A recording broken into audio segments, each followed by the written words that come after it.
So hi friends, সবাই কেমন আছো? আশা করি খুব ভালো আছো। সো আমার ছোটরা ভাই বোনেরা, তো আজকে আমি ফার্স্ট গিটার লেসন নিয়ে এলাম। যারা গিটার শিখতে চাও, ঠিক আছে, হয়তো কোনো কারণবশত শেখা হচ্ছে না, সো ইউটিউবে তোমরা অনেক রকম ভিডিও পাবে, সেখান থেকেও শিখতে পারো, ডাজ ইট ম্যাটার। তো এখান থেকেও আমি আজকে শেখাবো সম্পূর্ণ বাংলায়, হিন্দিতেও যে যা রেকমেন্ড করবে।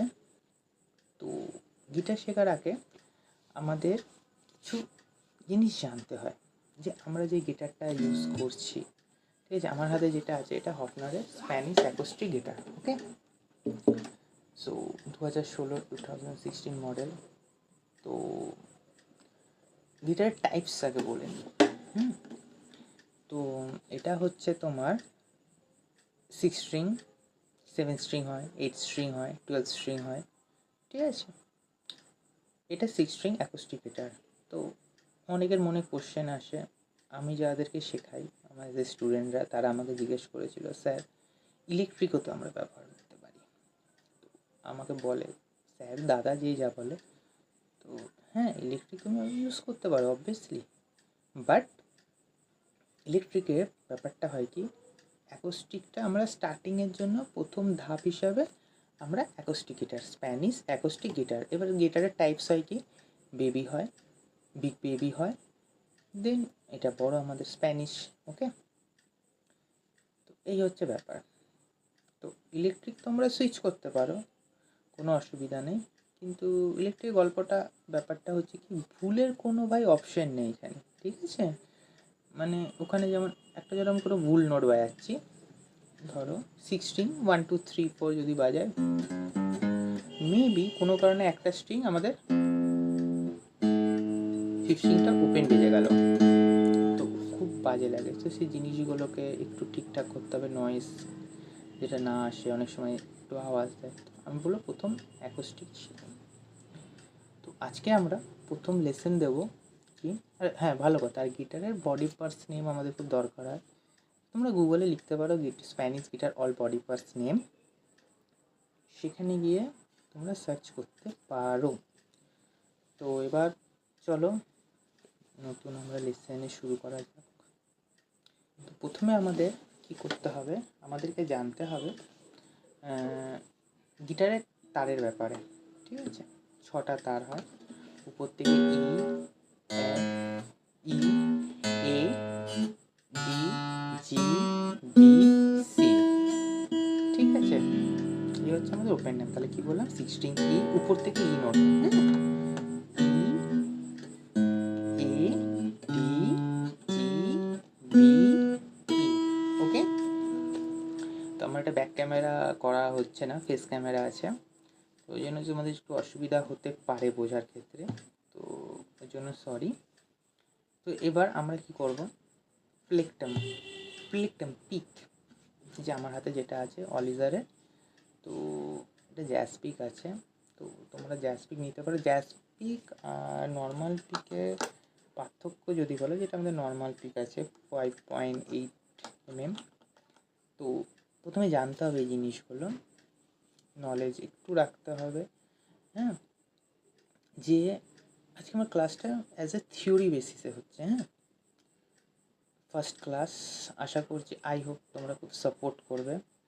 আমি চেষ্টা করবো সপ্তাহে 2টো করে ভিডিও তো দেওয়ারই তোমাদের। ওকে, তো পিকের ব্যাপারটা হচ্ছে, জ্যাজ পিক যেটা আছে, জ্যাজ পিকের ব্যাপারটা হচ্ছে, তোমরা দোকানে কি বলতে পারো জ্যাজ পিক, ইন্ডিয়ান অলিজার, ডিওডারিও, অনেক রকমের পিক হয়, ঠিক আছে। একটু কস্টলি বেশি না, 30 টাকা 40 টাকার মধ্যে তোমরা জ্যাজ পিকে হচ্ছে আমরা যে অল্টারনেট পিকিংগুলো যেটা আমরা বাজাই, ধরো মেবি আমরা একটা নর্মাল স্কেল বাজাচ্ছি নাট পজিশনে সি যদি বাজে, এটা আমাদের সি মেজার, ঠিক আছে। আমি তোমাকে জাস্ট একটা ধারণা দিচ্ছি, যেটা স্টার্টিং তারা সি মেজার জানে না, তো কী করবে, তো আমি জাস্ট একটা ধারণা দিচ্ছি তোমাদের। তো পিকিংটা দেখবে,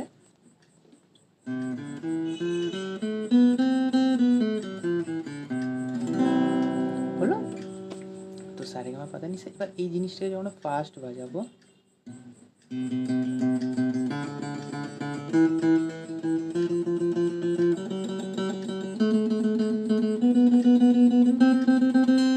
সামথিং। এবার যদি আমরা সি মেজার অন্যভাবে হয়,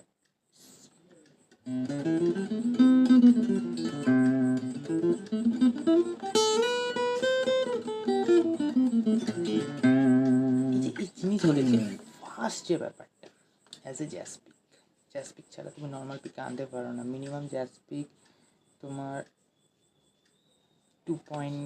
1 পয়েন্টের উপরে, 1.5 মানে 1.50 এর উপরে জ্যাসমিন অ্যালিসেরও পিক তোমরা পেতে পারো। আমি বলবো ছোটো হলে কি এই সময় গ্রিপে ধরার জন্য বেস্ট। ওকে, জ্যাজ পিক বেস্ট। হ্যাঁ, এবার স্ট্রামিংয়ের জন্য তখন আমরা নর্মাল পিক যেগুলো 5.8 48 যেটাতে আসে 70 ঠিক আছে, তোমরা নর্মাল দোকানে গিয়ে চেক আউট করে নিতে পারো, নর্মাল শপে গিয়ে, অসুবিধা নেই গিটারে। ওকে, তো করতে পারো, কোনো অসুবিধা নেই। তো আজকে আমি জাস্ট একটা নর্মালি নলেজ দিলাম কি যে গিটার টাইপস একটু বলে নিই আমরা আগে। তো আমি জানি না ইউটিউবে কখনো এই আমি যে জিনিসগুলো বলছি এগুলো আলোচনা হয়েছে কিনা, বা আমি দেখিনি, হতেও পারে। ঠিক আছে, আমি প্রথম না, অনেকেও শেখায়। তো বেস গিটার হয় যেটা 4টে স্ট্রিং হয়, 5টা 6টাও নাকি আমি শুনলাম, 6টা স্ট্রিং আমি দেখিনি, আমি 5টা দেখেছি। কী তার থাকে, একটু মোটা থাকে, বেস মিন্স মোটা। ওকে, তো ই নোট থাকে উপর থেকে, C E A D G B. ঠিক আছে, বেসে এই কটা নোট থাকে। তো ফিঙ্গার দিয়ে, ওটা আবার পিকিং দিয়ে বাজানো হয় না। ঠিক আছে, ওটা নর্মাল তোমার এমনি ফিঙ্গার দিয়ে বাজানো হয়।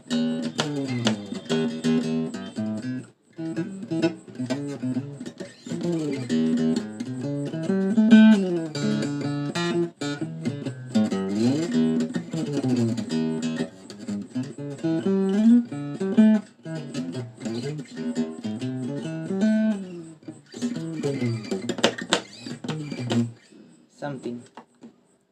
তো এটা as a pentatonic note, C major আর ই মাইনর। তো যাই হোক, তো এই হচ্ছে ব্যাপার। তো বেস একটা হয়, স্প্যানিশ অ্যাকোস্টিক হয়, আর স্প্যানিশ ইলেকট্রিক আমরা সবাই দেখেছি। এবার বললাম কি 6 স্ট্রিং 8 স্ট্রিং 12 স্ট্রিংয়ের কনসেপ্টটা যেটা বললাম। তো 7 স্ট্রিং আমি যেটা বাজিয়েছিলাম আইভানিসের, তো এটা 6 স্ট্রিংয়ের উপরে যে 7 নম্বর নোটটা, ওটা বি নোট হয়। ঠিক আছে, 7 স্ট্রিং গিটারে বলছি। কেন এই জন্য আমাদের পড়তে হয় সার্কুলার 4th আর সার্কুলার 5th।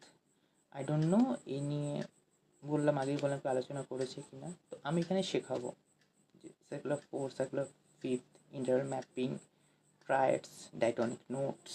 ঠিক আছে, তো কী বলতে গেছিলাম, হ্যাঁ গিটারে ছিলাম। স্প্যানিশ অ্যাকোস্টিক ইলেকট্রিক, তার মধ্যে বেস। আগেকার দিনে সবাই দেখতে এরকম করে নিচে নিয়ে কোলের মধ্যে নিয়ে বসে বাজাতো, অ্যাজ এ এখানে একটা বার থাকতো আর আংটি নিয়ে এরকম জাস্ট বাজাতো। ইউটিউবে সার্চ করলে পেয়ে যাবে, ওটা হাওয়াইং গিটার ছিল। ঠিক আছে, তো হাওয়াইংয়ের নোট, স্প্যানিশের নোট খানিকটা সেম, ওটা একটু স্ট্রিংটা উঁচু ছিল। আর আমরা আঙুল, যেমন আমরা এখানে আঙুল বসিয়ে বাজাচ্ছি, তো ওখানে অ্যাজ এখানে বার থাকতো, আর টেনে টেনে নিয়ে বাজাতো। ওকে, বাট আমার যে মনে হয় সেম স্ট্রিং, মানে সেম নোটস, এ যেটা বললাম, A D G B, same. তো এখন শেখে না কেন, অনেকে শেখে, আমার কাছে ব্যাকডেটেড, বাট আমি কোনো ইনস্ট্রুমেন্টকে খারাপ বলবো না, বাট আমি খুব রেয়ার দেখেছি দোকানে এখন, আজকে 2026-এ দাঁড়িয়ে। তো এই হচ্ছে ব্যাপার।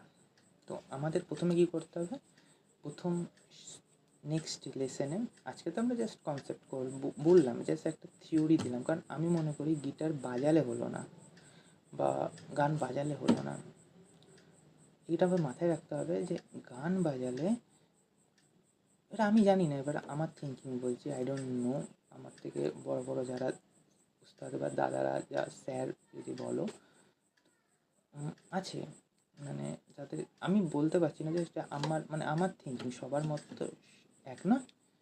তো ফিঙ্গার টনিক বা স্কেল যত প্লে করবে, আঙুলের স্পিড তত বাড়বে, অ্যাজ এ ইয়ার টিনিংয়ের জন্য, কান রেডির জন্য খুব ভালো। ঠিক আছে, তো এখনকার দিনে আমি যাদেরকে শেখাতে চাই বাড়িতে বা আমার কাছে যারা আসে, তো তাদের বেশিরভাগ গার্জেনের রেকমেন্ড থাকে কি বাচ্চারা তোমার 2-3টে গান বাজাবে, রবীন্দ্রসঙ্গীত 2-3টে, নজরুলগীতি 2-3টে, আধুনিক গান, পুরোনো দিনের গান। চলো এক্সাম্পল দিয়ে দিচ্ছি কিছু উদাহরণ, যেমন পুরোনো সে দিনের কথা, আয় তবে সহযোগে আলাম।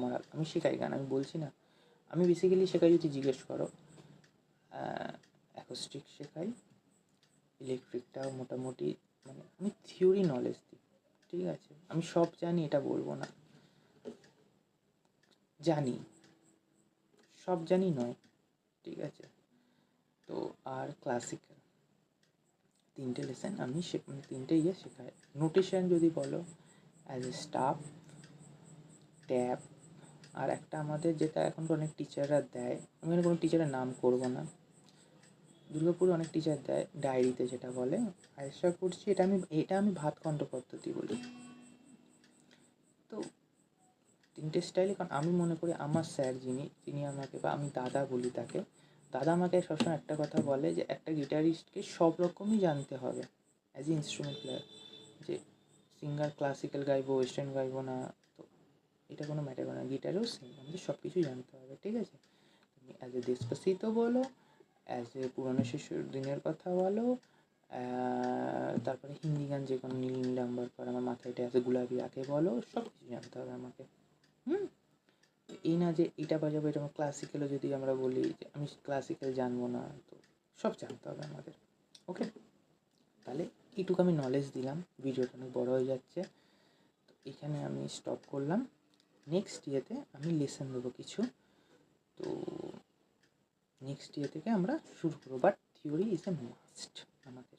ওকে, তাহলে আশা করছি আমার ভাই বোনের দাদারা ভিডিও দেখে থাকো এতক্ষণ ধৈর্য নিয়ে ভাইয়ের, তো থ্যাংক ইউ, তোমাদের যাত্রা শুভ হোক, আমরা নেক্সট ক্লাসে দেখা হচ্ছে, চলো।